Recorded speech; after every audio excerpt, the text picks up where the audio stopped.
Hey there, this is Steve Horseman and Tim Wade with Mojopolis and theconfidentmanretreat.com.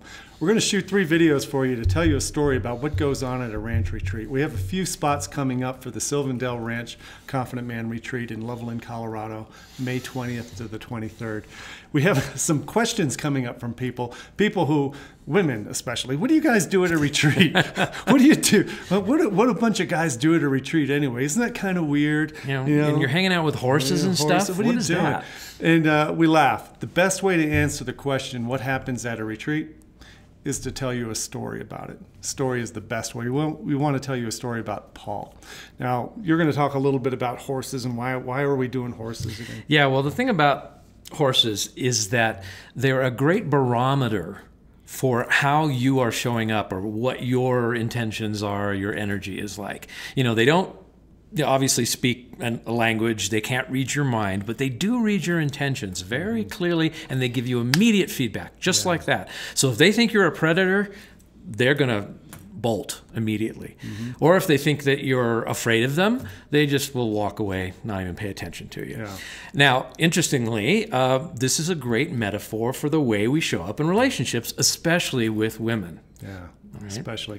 So on to the story. Paul came last year to the retreat, and he's a rock star, right? He's a man's man. He flies jumbo jets, 500 miles an hour at 30,000 feet. Women love him, but he's got a secret fear. He's got a secret fear of how horses react to them. He's afraid of horses being angry. He's afraid of being kicked or bitten. He's afraid of horses. And coincidentally, he admitted that he's kind of afraid of the women in his life. For the same reasons. That's right. Being bit, being kicked. The reactions, the anger, the unpredictability of it all. So he came to the retreat wanting to address this fear. So the story, what happened on the first day, we're answering the question, who am I at the retreat? And who am I as a man when I show up in front of something that scares me? We worked on the difference between being the uncertain, tentative, scared, afraid person versus the dominant, controlling guy full of macho bravado who's trying to cover up his fear. What's in between those two extremes? And that's what Paul worked on with us. And it was quite amazing. He stepped out of his comfort zone and was right there on the ground in front of this, 1,200-pound animal. And he learned how just the amount of tension and pressure and presence that he had to bring in order for the horse to trust him first, that he's not a predator, that he's not a threat, and then to listen to him and do what he wanted the horse to do. It's what we call pressure and release. It's that sweet spot where you just have enough but not too much. And how many times in my life have I shown up way over the top, trying to muscle my way through, especially with a partner, a woman, and she pushes back, puts up her dukes, she's defensive. Or I've shown up weak, apologetic, trying to get permission. Is this okay? Uncertain, and then she just looks at me like I'm annoying. And that I wishes I would just go away. So when Paul learned these lessons, he decided on his attempt to this is an exercise where we try to get the horse to lower its head all the way to the ground. He found out how liberating it was to find that sweet spot of not trying so hard, not trying to ask permission, not being afraid, but also not trying to dominate and yank the horse's head down.